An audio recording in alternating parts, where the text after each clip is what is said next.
말하지 아니하리라. 아멘.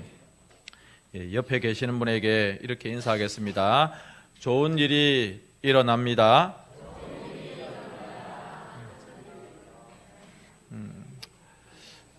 지난번에 이어서 온유한 자의 복에 대하여서 두 번째 말씀을 나누려고 합니다.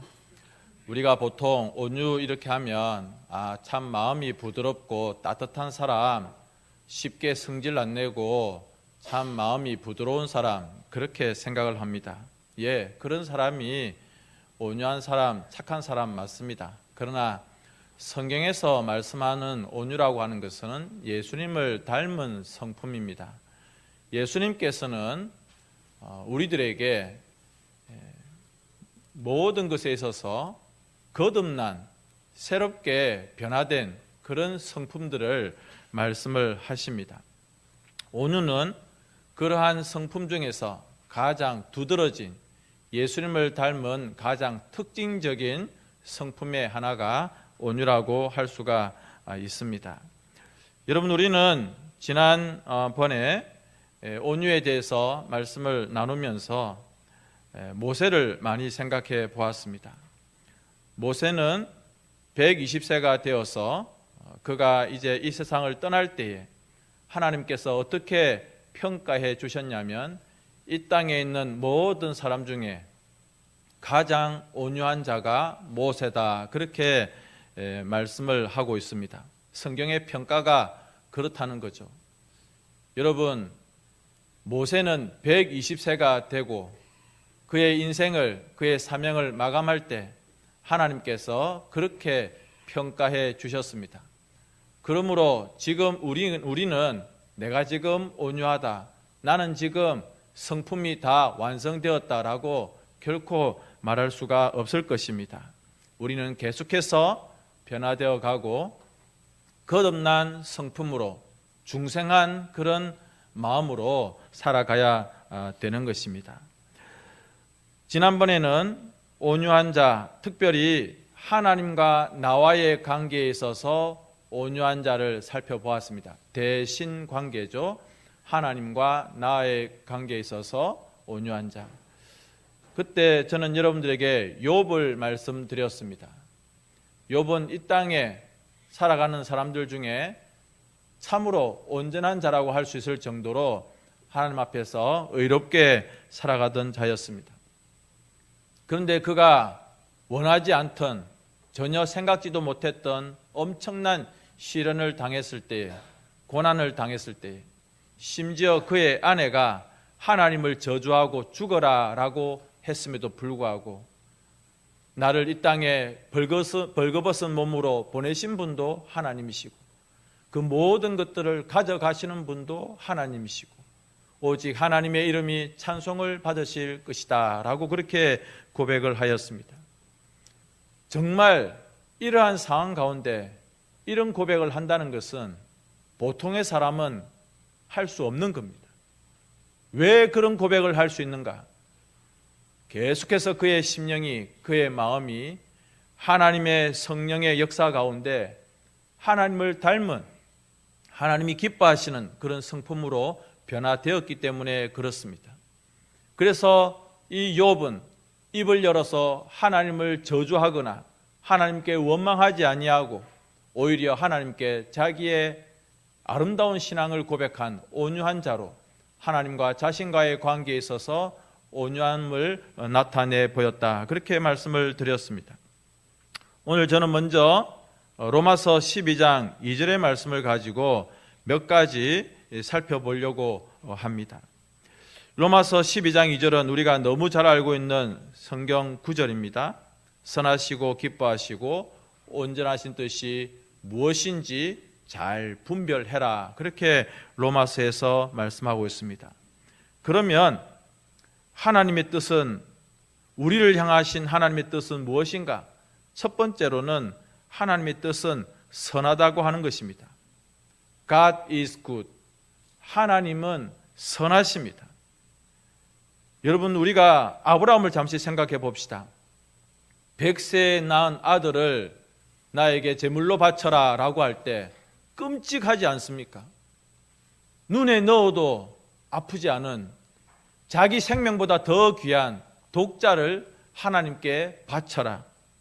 우리가 생각할 때는 이 하나님은 이상한 하나님, 아니 괴물 같은 하나님처럼 그렇게 생각할 것입니다. 심지어는 하나님이 악한 분이다, 그렇게 생각이 되어질 것입니다.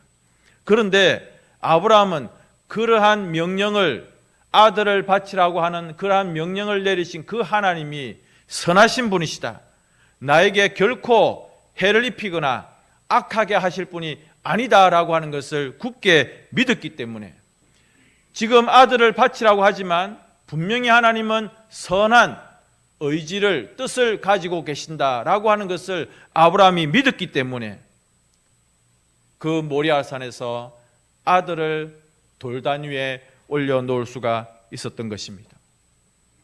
나중에 결과가 비참하고 비극적이고 나쁜 것이 될 것이다 라고 하는 것을 전혀 생각하지 않는 것, 그러니 자신의 마음 가운데 온유하게 반응을 할 수 있는 것이죠. 그래, 하나님은 선하신 분이시야. 그분은 선하시기 때문에 God is good all the time. 하나님은 모든 나의 인생 가운데 항상 선하게 해 주셨기 때문에 나는 지금 이 상황에서도 하나님의 뜻에 순종함으로 그렇게 온유하게 반응할 수 있었다는 것입니다. 두 번째로 하나님의 뜻은 기쁨입니다. 대림절 셋째 주일인데 셋째 주일의 주제는 기쁨입니다. 하나님은 이 인생들에게, 우리들에게 반드시 기쁨을 주시고자 원하시는 것이죠. 지금 상황은 답답해요. 지금 상황은 눈물이 나요. 그러나 마침내 우리로 하여금 웃게 하시는 거예요. 여러분, 이삭이라고 하는 아들, 그 이름의 뜻이 웃음이에요.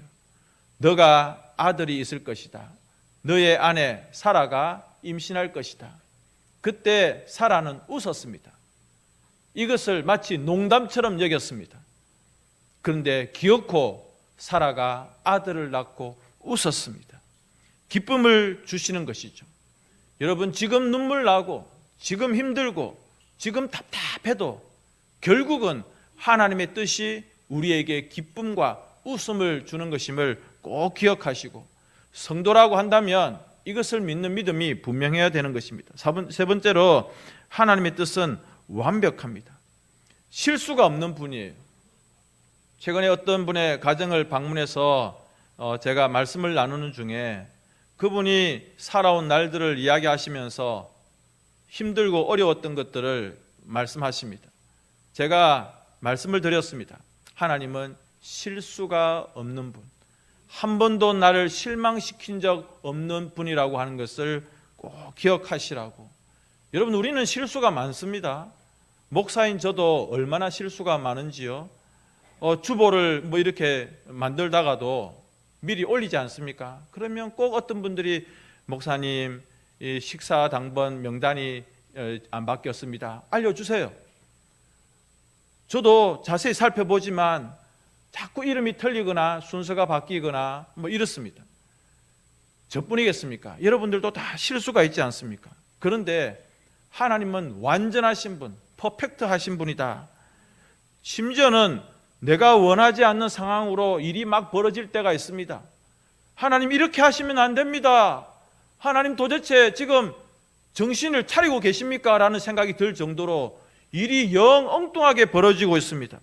그래서 우리가 무슨 생각을 하냐면, 혹시 하나님이 나를 깜빡 잊어버린 게 아닐까? 막 마음 가운데 불안하고, 혹은 무슨 생각이 드냐면 하나님이 지금 뭔가 잘못하고 있다, 이런 생각을 할 때가 있습니다.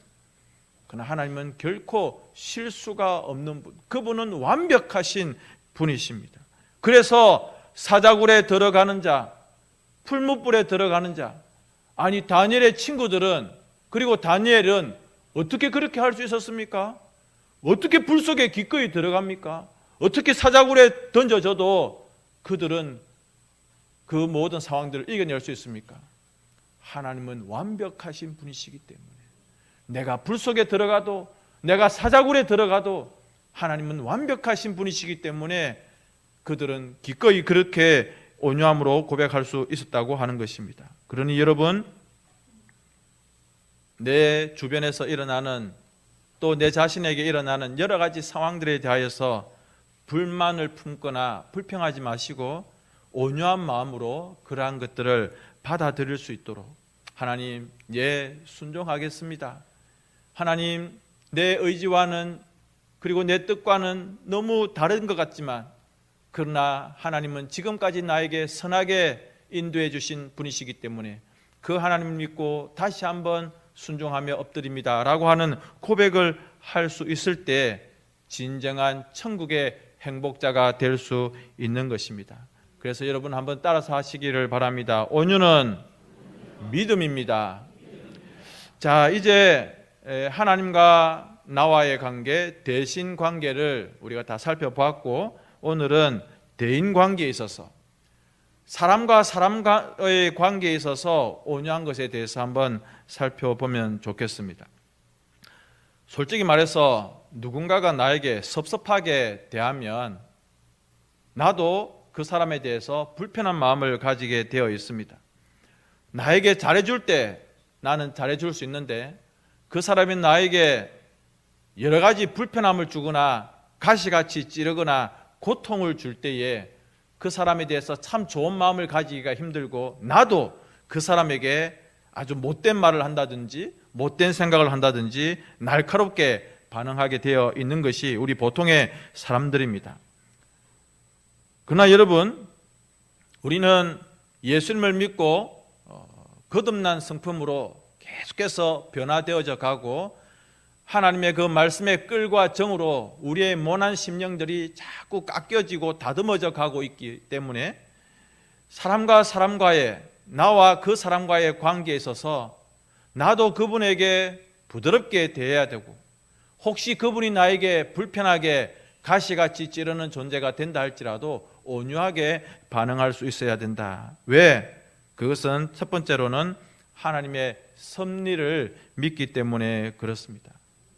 여러분, 우리가 교회에서 신앙생활을 하기 때문에 분명히 이런 생각 가졌을 겁니다. 뭐냐면, 하나님이 왜 저런 사람을 우리 교회에 보냈을까?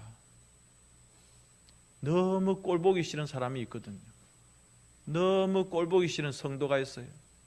하나님, 저 집사님을 우리 교회에서 좀 나가게 해주시고 다른 교회에 가게 하여 주시옵소서. 왜냐하면 그 사람이 너무 보기 싫어요. 말도 섞기 싫어요. 그래서 예배당에 앉을 때도 자리를 멀찍이 앉습니다.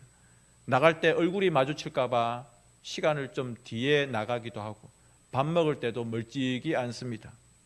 우리 교회 이야기하는 게 아니고, 어떤 교회에 사이가 안 좋은 두 분이 계셨는데 늘 아슬아슬하게 교회에서 이렇게 지나다가 한 번은 대판 크게 싸움이 벌어졌습니다. 그래서 엉엉 울면서 소리를 지르는 겁니다. 그러면서 목사님을 보고, 목사님, 나 저 집사님하고 도무지 일 같이 못하겠어요.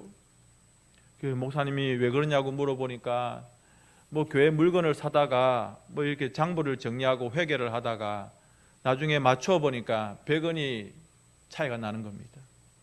그러니까 100원이 어디서 빠졌냐고, 너가 해먹은 거 아니냐고, 실수로 빠진 거라고, 뭘 그거 갖고 그러냐고, 영수증 가져오라고, 맞추자고 막 싸우는 거예요. 그러면서 아유, 목사님 왜 저런 사람을 우리 교회에 하나님이 보내셨는지 모르겠다고 성질을 냅니다. 우리 교회 이야기는 아닙니다만은 충분히 그럴 수가 있습니다. 여러분, 왜 그 사람을 우리 교회에 보냈는지 모르겠다고요? 분명한 하나님의 뜻이 있습니다. 바로 당신을, 너를 훈련시키고 다듬기 위해서 보냈다고 하는 겁니다. 마음에 안 드는 사람 있습니다. 아니, 내 자식도 마음에 안 드는데, 마누라도 남편도 마음에 안 들지 않습니까? 그런데 다른 성도가 마음에 잘 들겠습니까? 그런데 그것을 막 짜증을 내고 기분이 상하다고 막 원망합니다. 여러분, 다 하나님이 다스리고 계신다고 하는 것을 믿으십시오. 그 사람이 있음으로 말미암아 내가 다듬어지고 내가 훈련받는 겁니다. 하나님께서 그 사람을 통해서 나에게 가시 같은 그 존재를 통해서 나를 자꾸 온유하게 만드시고 나를 자꾸 다듬어 나가시는 것이죠. 그렇게 알아지고 그것이 깨달아져서 그렇게 변화되는 사람이 진짜 행복한 사람입니다. 두 번째로 우리가 생각해 볼 것은 그 사람도 나와 똑같은 죄인이다라고 하는 것을 알아야 됩니다. 요한복음 7장 53절에서 8장 11절에 보면 간음한 현장에서 잡힌 여자를 사람들이 예수님께 끌고 옵니다. 사실은 예수님께 뭘 물어보려고 하는 의도보다도 예수님의 어떤 약점이나 이런 것을 잡으려고 하는 사람들의 의도가 더 분명합니다. 손에는 돌을 쥐고 있습니다.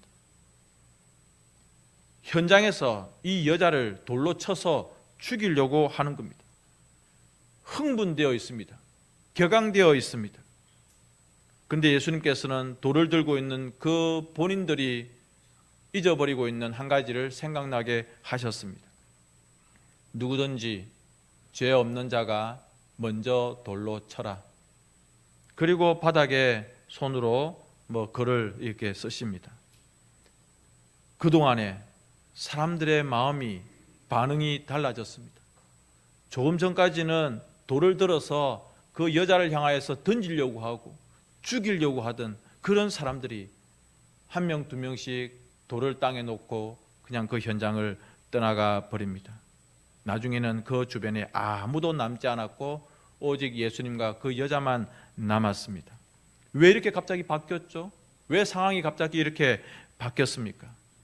그들이 생각할 때는 저 여자는 죽여야 된다라고 생각을 했는데 예수님의 그 말씀 가운데 너희 중에 죄 없는 자가 먼저 돌로 치라고 하는 그 말씀 가운데 나도 죄인이고 저 사람도 죄인이고 내 옆에 있는 이 사람도 죄인이고 우리 모두가 똑같은 죄인이구나라고 하는 것이 비로소 생각났기 때문에 그 여자를 비난할 수가 없는 것입니다.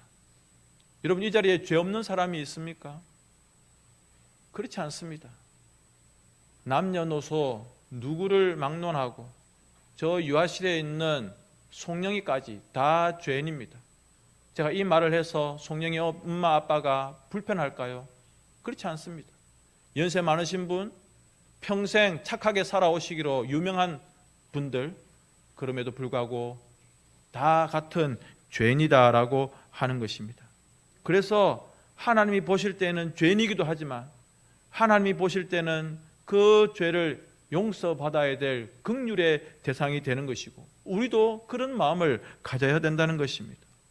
사람들은 막 성질 내는 것 좋아합니다. 누구를 정죄하는 것 너무 좋아합니다. 그 사람을 비난하는 것 너무 기뻐합니다. 그런 모습들은 결코 하늘나라 백성의 모습이 아닌 것입니다. 내 자신의 죄를 돌아보고 당신이나 나나 똑같은 죄인이다라고 하는 것을 알고 그래, 나도 온유하게 살아가야 되고 나도 저 사람에게 온유한 태도를 가져야 되겠다. 그렇게 하는 것이 우리의 모습이 되어야 되는 것입니다. 그러면 그 온유한 자는 어떠한 자가 되는가? 오늘 성경에는 땅을 기업으로 받는다. 그렇게 말하고 있습니다. 여러분, 그런데 여러분들이 생각하시기에 이 세상에 있는 땅은 누가 보통 차지합니까? 아주 똑똑한 사람, 정말 투자를 잘하는 사람, 어디에 땅을 사고 어디에 부동산을 사면 값이 오르고 돈을 불릴 수 있을까? 여기에 아주 지식이 뛰어난 사람들은 땅을 차지합니다. 그런데 예수님을 똑바로 믿는 사람들은 보통 땅을 차지하지 못합니다. 그러므로 예수님이 말씀하시는 이 말씀이 잘못되었습니까? 분명히 땅을 이야기했는데 이 세상의 땅은 다른 사람들이 다 차지하고 불신자들이 다 차지하고 부자들이 차지하고 돈 많은 사람들이 다 독차지합니다. 그러면 우리는 뭡니까? 예수님은 우리에게 거짓말을 하신 것입니까? 그렇지 않습니다. 예수님은 우리들에게 이상한 이야기, 엉뚱한 이야기를 한 것이 아니라 땅을 차지할 것이다, 기업으로 받을 것이다 라고 할 때 이 땅은 흙으로 가득 채워져 있는 이 세상의 땅을, 부동산을 이야기하는 것이 아니다라고 하는 것을 우리가 깨닫게 됩니다. 예를 들면 요셉의 경우입니다. 여러분, 꿈 하나 때문에 인생을 그냥 거의 고통 가운데 지냈던 사람 중에 한 사람이 요셉이 아닌가 생각을 합니다. 꿈을 꾸었습니다. 내가 꿈을 꾸고 싶었던 게 아닌데 하나님께서 꾸게 하신 꿈입니다. 그 꿈을 아버지에게 이야기하고 형들에게 이야기했습니다. 형들이 그 꿈 이야기를 듣더니 너무너무 화를 내는 겁니다. 그리고 심부름 온 그 동생을 이집트에 인신 매매해버렸습니다. 감옥에 갇혔습니다. 계속해서 답답한 시절을 보냅니다. 요셉은 왜 내가 이 고생을 해야 되나? 내가 이렇게까지 인생이 곤두박질 쳐야 되는가? 도대체 내가 꿈을 왜 꾼 것인가? 내가 꾸었던 꿈은 과연 뭔가? 그런데 그렇게 인신매매 당하고 주인집에서 모함을 당하고 정치범들이 갇히는 감옥에 들어갔을 때에도 그는 한순간도 성질을 폭발시키지 아니하고 계속해서 온유한 마음으로 살아갑니다.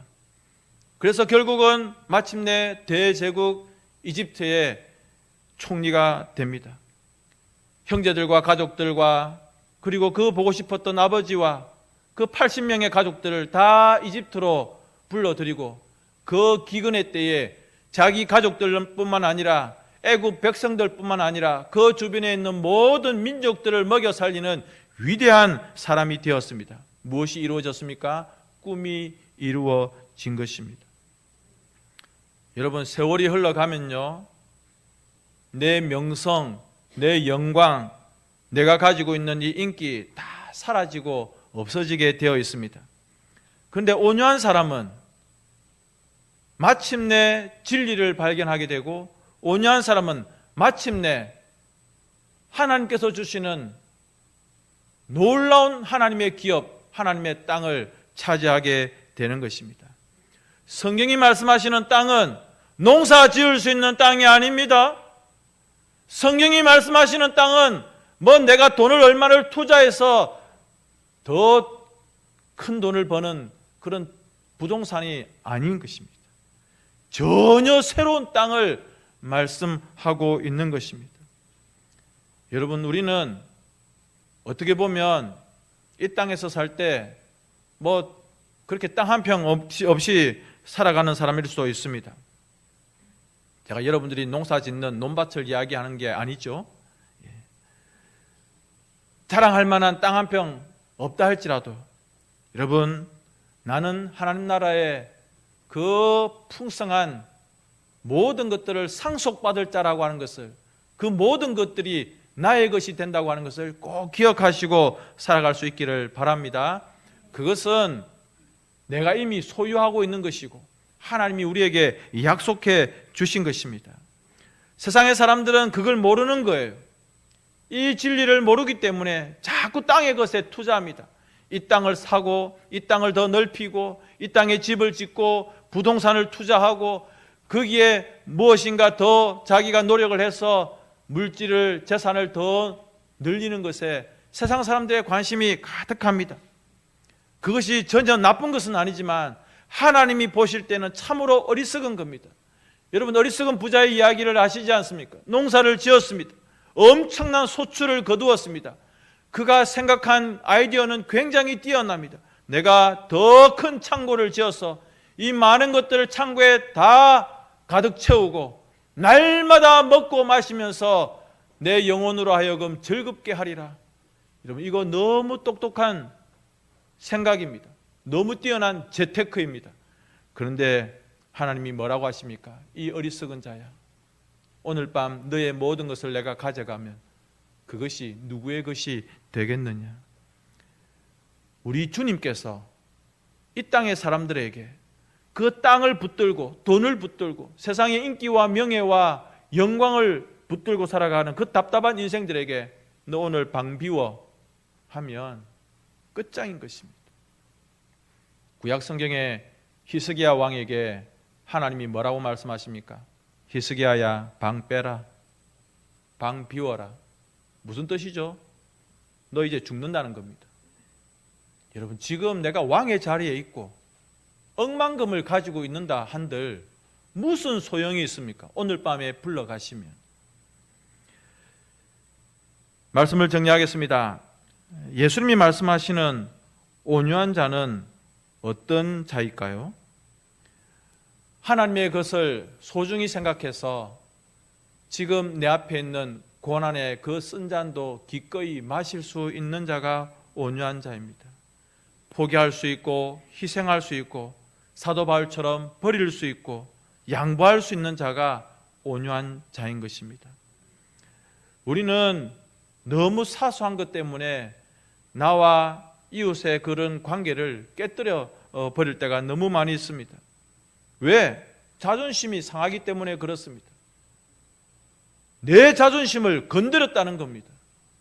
네가 뭔데 나에게 이런 상처를 줘?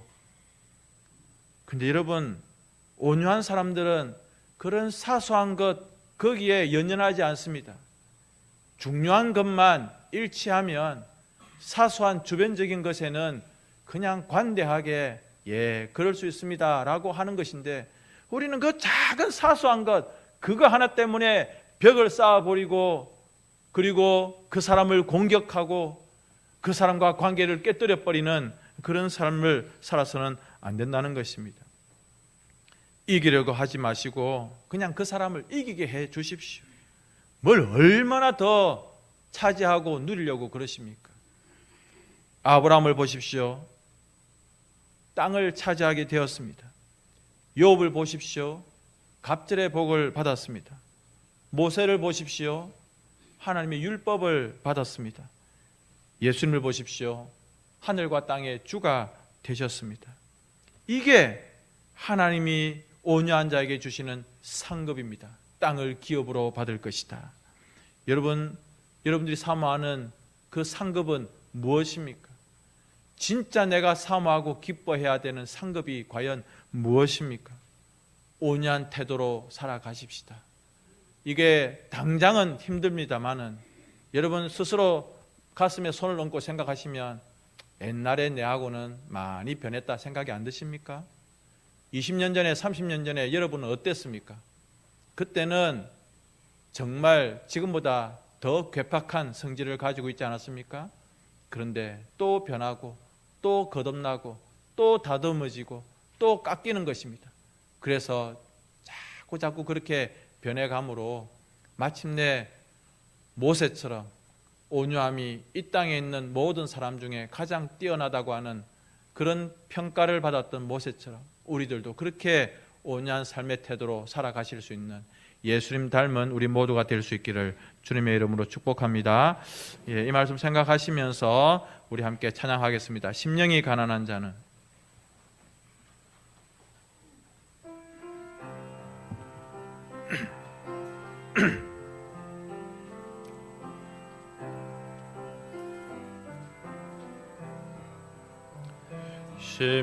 심령이 가난한 자는 천국이 저희 것이요